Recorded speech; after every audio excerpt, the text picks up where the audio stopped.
Hey, this is Kim Boltzma again, and welcome back to our Introduction to DSLR Photography Premium course. Last time we discussed shutter priority, where we were able to be in control of how quickly the shutter opened and closed and its relation to light. Today we're going to discuss the most fun of the assisted manual modes, aperture priority.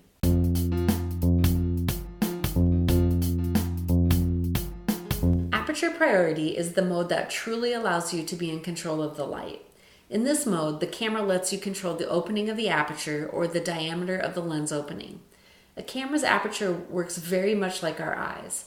Our pupils get larger and smaller based on the amount of light available, and the iris is what controls it. On the camera, the aperture can be larger and smaller based on the settings of our camera, the lens's capabilities, and sometimes by how much we zoom. Here's how it works. Aperture values are typically referred to as f-stops.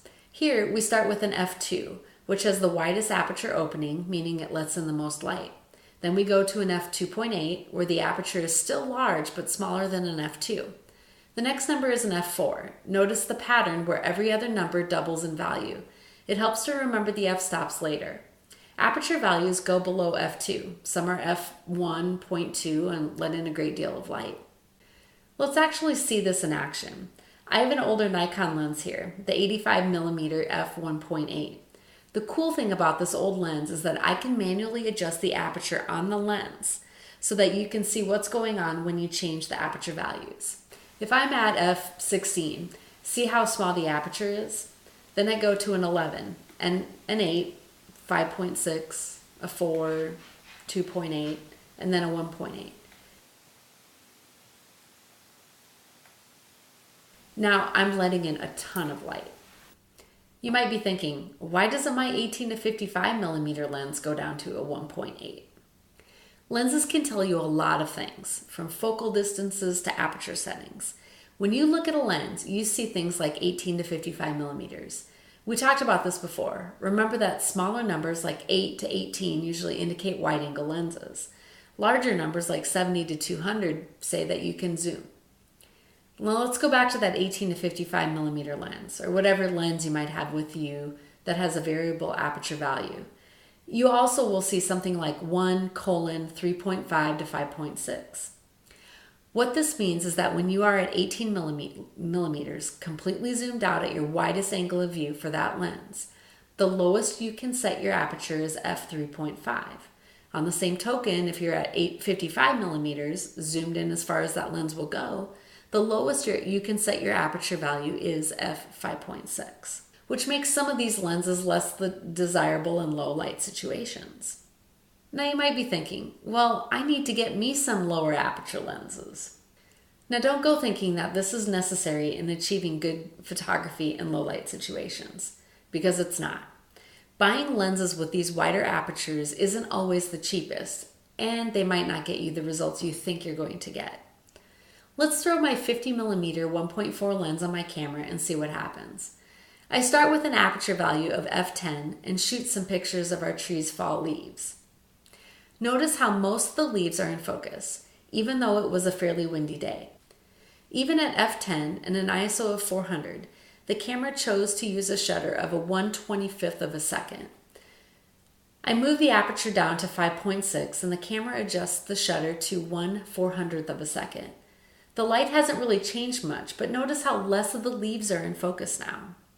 At 3.5 aperture, the camera changes the shutter speed to 1/1250th of a second. Only about 3 leaves are in focus, and again, not much of the light has changed.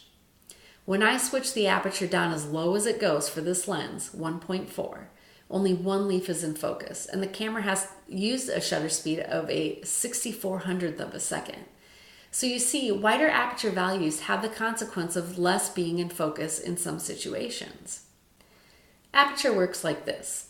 You have 22 people in a row, just like f22. What this means is that all of your picture area, all 22 people, are in focus. What it also means is that in order to get the total picture area in focus, you're going to need to slow your shutter speed down, which means in lower light situations you may need to use a tripod. If you switch to an aperture of, say, f1.4, your camera doesn't have to have such a slow shutter in order to let enough light in to expose a shot. So now less of your picture area is in focus. At f1.4, only 1.4 of your people are in focus. The blur that occurs is referred to bokeh. Bokeh is often desirable, but in some cases you have to be very careful as to not have any part of a person's face bokeh. My husband caught this picture of Mallory when she was about 18 months old. When you look at it here, it looks in focus. And also notice that there's good bokeh, or the blurred background. When you zoom in though, you can see that my husband missed focusing on her eye and focused near her ear instead. Because he shot this at an f1.4 and missed his focal point, the picture isn't what he wanted it to be. So to answer your question on having lower aperture value lenses, it's a yes and no kind of answer. Having a good 50mm 1.8 lens that costs around $200 will get you some great pictures in low light situations. So you don't have to use flash, but you also have to be aware of how much bokeh the lens can allow and whether you want that in your picture. Let's move on to our assignment.